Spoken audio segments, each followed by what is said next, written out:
All right, so it's been a while since I've done some videos, primarily just because I've been busy with so many other projects and preparing for 2024. I've been reading basically several years worth of backlog clinical trials and getting prepared of when those are going to probably come out. COVID really created a solid backlog of clinical trials that weren't able to be, started or completed because of public health laws and restrictions and all that stuff. So kind of getting to that point of the year where we should see data coming out almost every other day from a lot of our tickers in one of the three portfolios. So should be busy for us.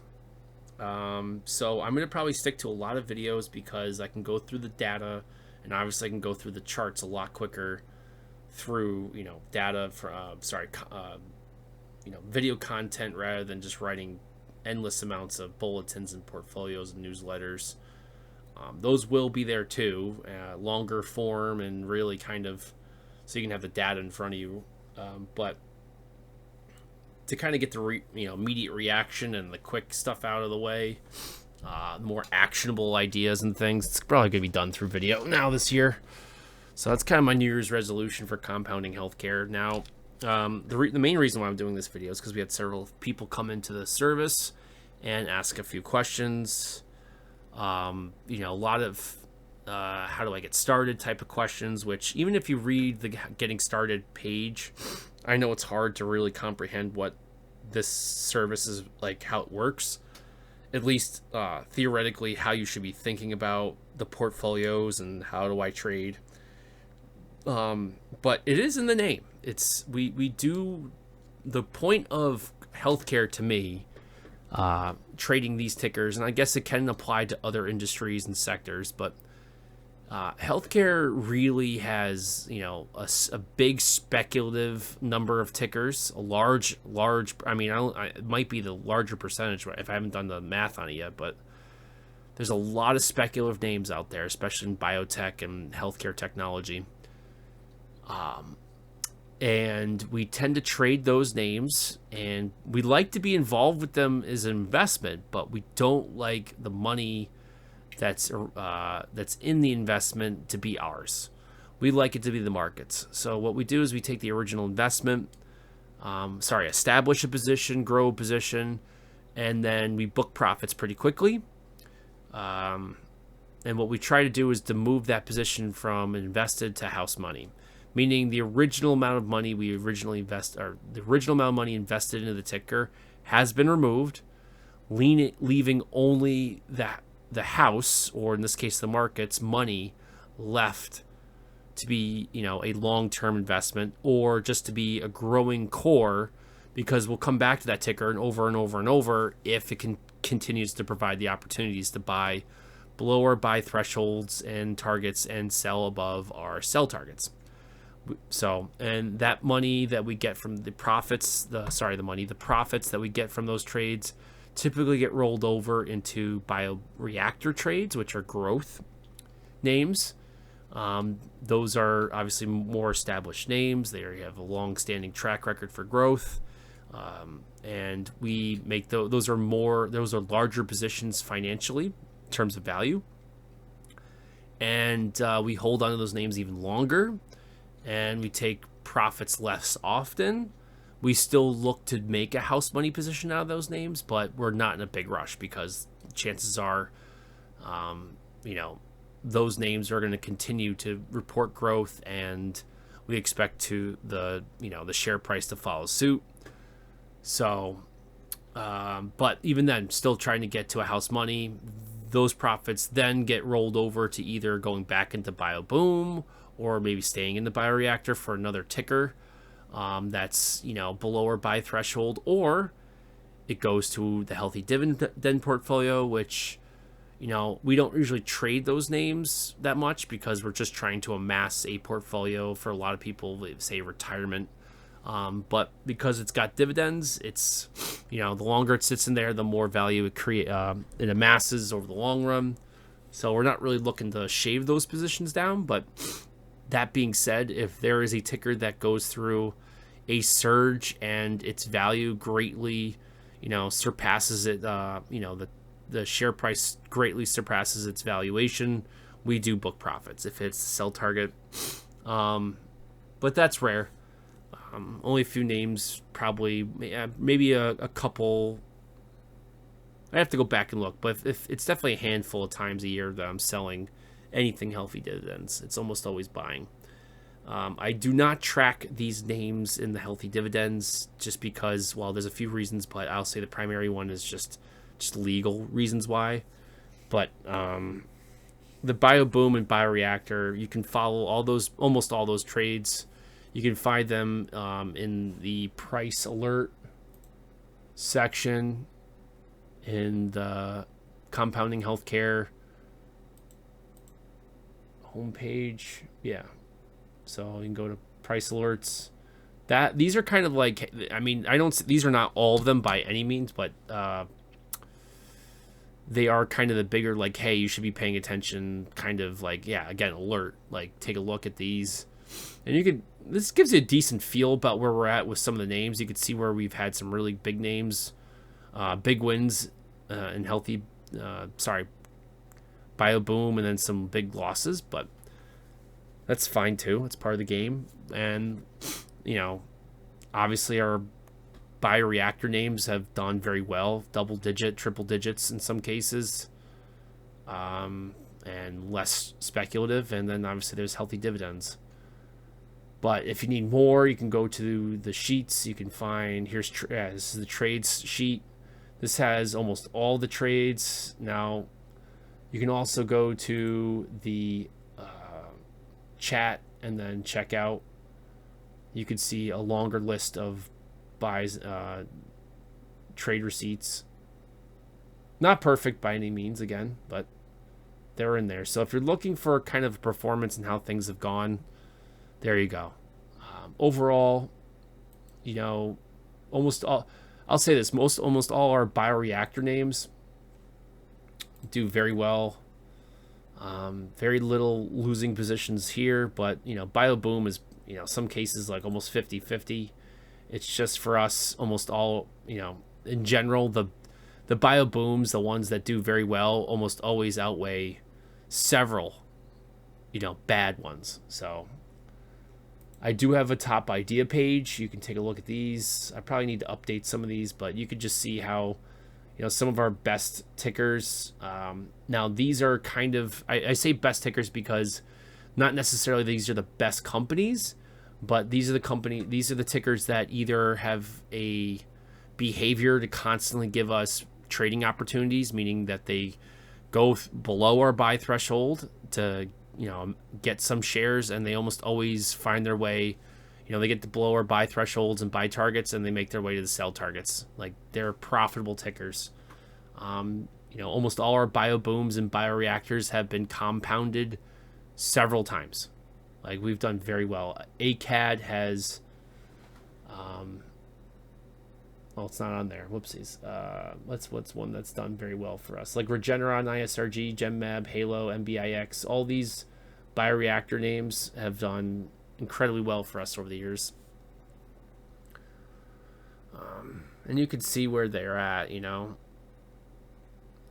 then these guys have, obviously, CVS and Pfizer right now for the last couple of years have been just a huge opportunity, and that's where I'm, a large chunk of my profits have been dumped into, well, especially Pfizer in the last year or so.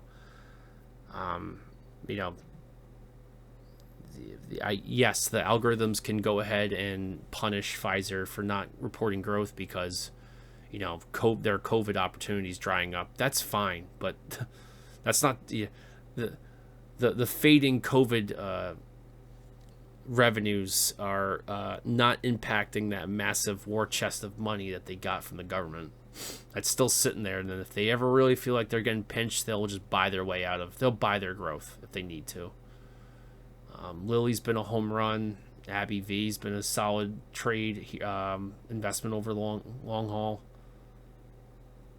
But some of these names here, especially in the bio, like, these have been rough names for a long time, but they're coming around. You know, Immunity Bio's been down to $1, and we've been, you know, look at the size of the position, just staying steady and just waiting for that day for when it goes all the way up to 9, and we're good. We're just waiting for it. Now, it could take a year or so. That's fine, but you know, anybody taking a several 100%, you know, or several hundred, but a multi-bagger after waiting a year or two, that's fine if you really think about it. It takes patience, and you gotta have some nerves to do it, but that's what we're looking for, right? Same thing like Xeris, when it came down, like, yeah, we were buying, you know, some of these names up real cheap, right? And now look at them. You know, you gotta be on top of it. And if you follow the systems, you know, when it gets below buy threshold, you're starting to look for a ticker, a nice solid setup to add to the position or establish position. Great. Gets to buy 1, you're looking more often, and your sizing increases. Buy target 2, your frequency's up even more, and your sizing's up even more. You're trying to, like, it's so cheap that you're just dumping as much as you can into it, and it pays off, right? And then when it hits your sell target 1, you're trying to get a chunk of moving it closer to a house money position. By the end of sell 2, you should be all your original investments should be off the table, right? Leaving nothing but profits left. And sell target 3, you're taking the last final chunk of profits and then leaving the remainder for long-term investment to grow a core, right, to take advantage of it. That's what it is. That's all it is. And the same thing happens in the bioboom or bioreactor, you know. We do have ETFs. This was a project I was working on. I need to continue it. But even now, I still have... yeah, we're getting pretty close in some of these. You know, but buy and sell targets for these as well. I gotta put that on my list. I'll start doing that again tomorrow.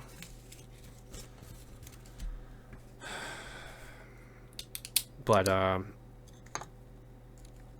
to answer the answer to the question of, like, you know, where should I be allocating $5,000-$10,000 in BioBoom? Spread it out. Spread it out. Now you could focus on some of these guys, the top ideas, but hey, we're getting above, you know, some of these are getting pretty close to the buy threshold. So, but you know, if you have $5,000 and you wanted to take 1, 2, 3, 4, 5 names right there, 1,000 a piece, it's not a bad idea. All right, yeah, are all of them below? Pretty close. ADMA's not. AQST's above too. But maybe take some there, and then you can find a few other names. Like Cirrus is trading at a decent discount. RIGL should be up there too.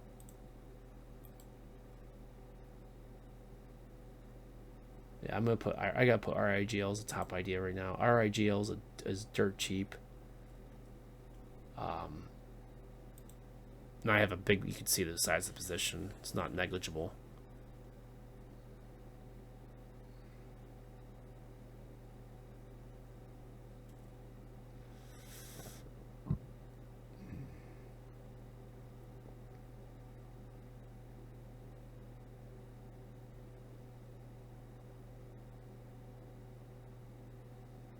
But you can see some of these smaller smaller amounts. These are, you know, tickers that have been traded, and now these are all house money. This is all stuff that's been left over.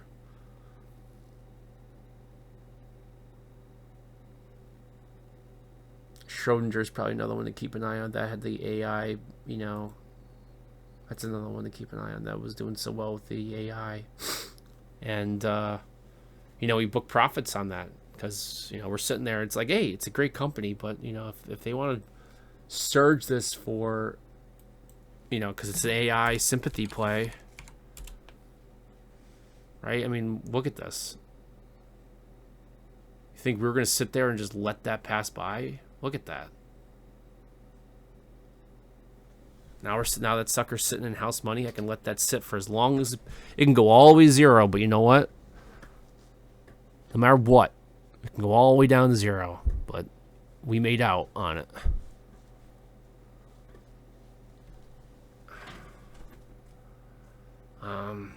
Anyway, what was the other questions that people were looking for? So, oh yeah, so to recap, if you're looking for any sort of performance, I will try my best to get some numbers for you, but honestly, just take a look at the trades. To follow every single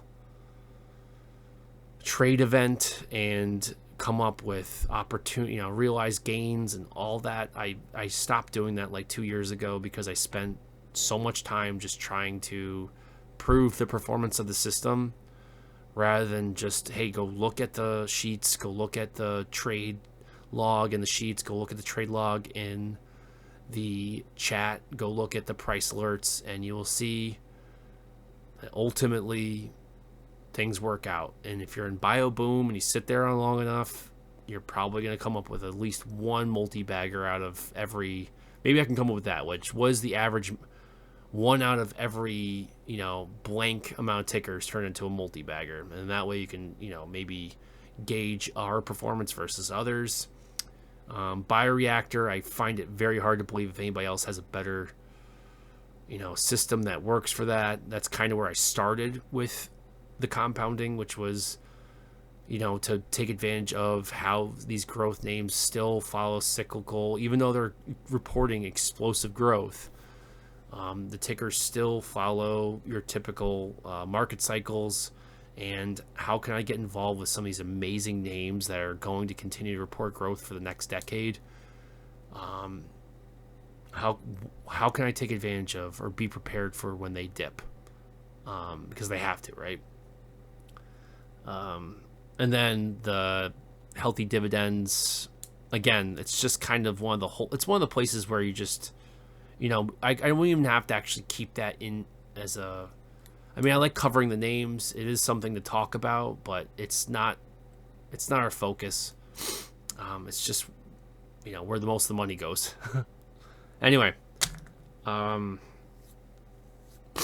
little bit all over the place on this video, and I apologize for that. I'll try to come up with a little more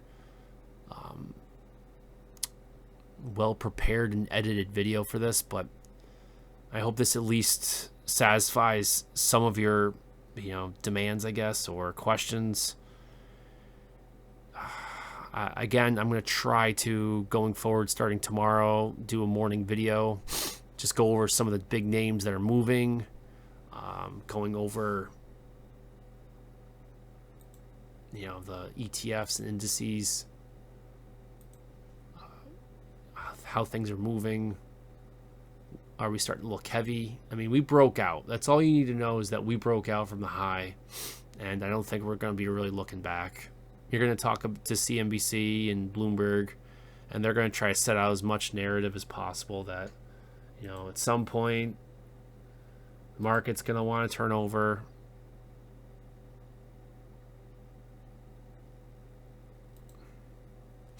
But I'm not going to believe it until it happens, because, I mean, look at this. I mean, let's just talk about, if you want to believe in how this market works, it does not listen to anybody on TV.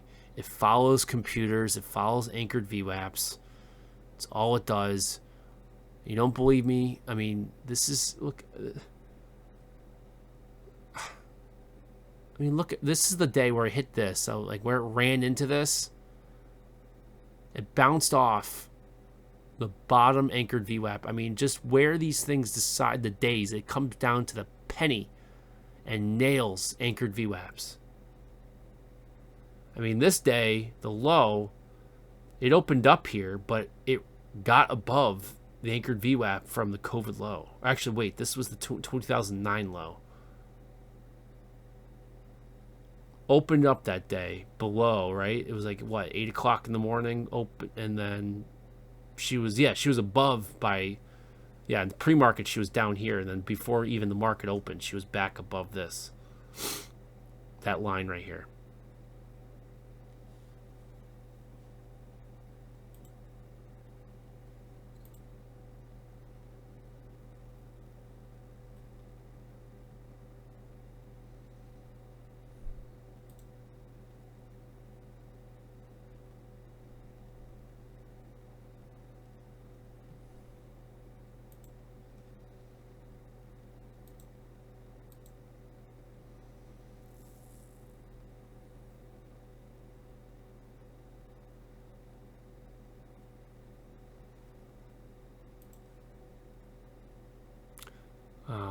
So tomorrow I'll try to get in here early.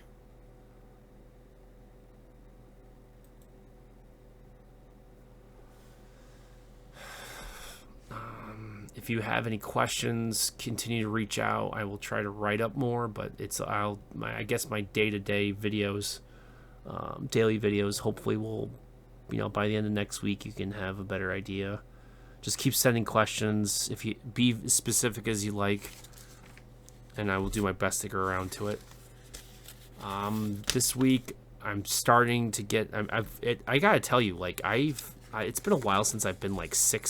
I've been like dealing with sicknesses like the last year or so, just random illnesses, COVID, and viral this and that. But this is the first time I've had flu since swine flu, and I'm still dealing with post-viral exhaustion. Like I am, like I sit here and I'm fine in my chair, but if I'm like just get up to eat lunch and I go sit down and I'm sitting at my table, like I want to like pass out, like just sitting there. It's bad. It's so much. It's like waking up in the morning like 2 hours too early, and your brain's just telling you need so much more sleep. And I know that's common with when you get the flu and a lot of viral infections in general, but I had COVID. I was done with COVID in like a day or so. Now the flu, in terms of like the actual like body aches and fevers, like I was done in like 2 days, but this lingering exhaustion has been. I've never had this before. It's brutal. So hopefully tomorrow I'm gonna go to bed now. I have a couple articles I'm working on. I still have other projects that you guys have reached out to me about. I'm sorry I haven't got around to it. But again, like what I have to do, I'm preparing for Aquestive. Aquestive Therapeutics has their phase 3 data coming out at some point this quarter, and they are, if that data, which is was Anafilm, which is the sublingual, or is it buccal, lingual, sublingual, or buccal film for epinephrine. So it's potential that it just makes EpiPens and auto injectors basically useless. I shouldn't say useless, obsolete, because no one has to give anybody injection in the thigh. All you have to do is just basically open up a sealed package and pull out the film and stick it in their mouth, and even if the person has food in their mouth, it will absorb. Now we're just waiting on the comparison data, PK and PD data from I think a few different approved epinephrine products. That should be Q1. That would put them on track to, I guess, go after approval, at least submit it before year end. So these guys could have a disruptive version of, or a brand new type of epinephrine product, within a year. So it'll be interesting. So that's a big thing, because that's a small micro cap company that still has revenue. They have their own revenue right now. Now they're not profitable because they're burning some cash here, but between partnerships and royalties, like they bring in a respectable amount of money for their size of company, and this would make them potential bring in. I mean, it's not crazy to think that it could be a blockbuster drug at some point. I mean, even with generics, EpiPen is still a blockbuster drug. So it's a big opportunity. It definitely put them on the radar. Other companies that are looking for, that farm film technology, probably puts them high up on the list as a potential buyout candidate. So if this does show that what they have now is in comparison or superior to long-standing products that have been approved, it's going to be interesting, because you might get a nice solid trade out of it, but also there might be a big sell the news event because I think everybody's kind of expecting it, and it could be another great opportunity to basically sell and then just reload, not that far after. So I'm preparing for a lot of things like that. I'm preparing for CKPT. Again, they just had a CRL for their contract manufacturer, probably not dotting all their I's. So they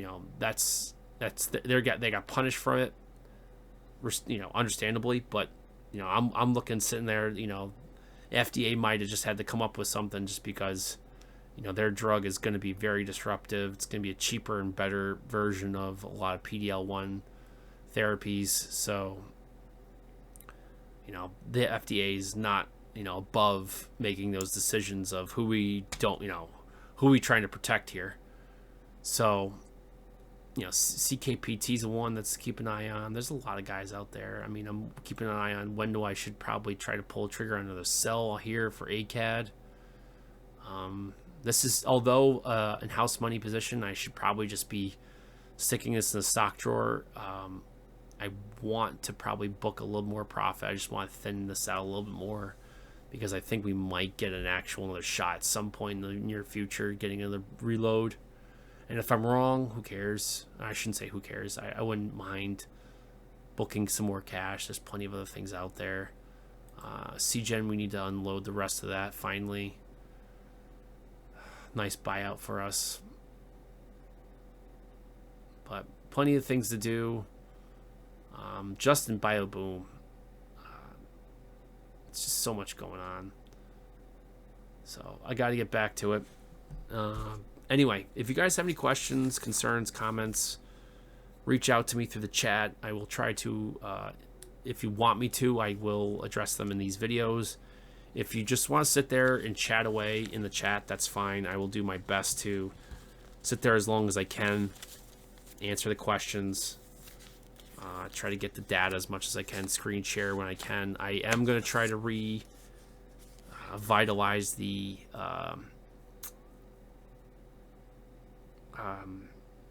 what's it called?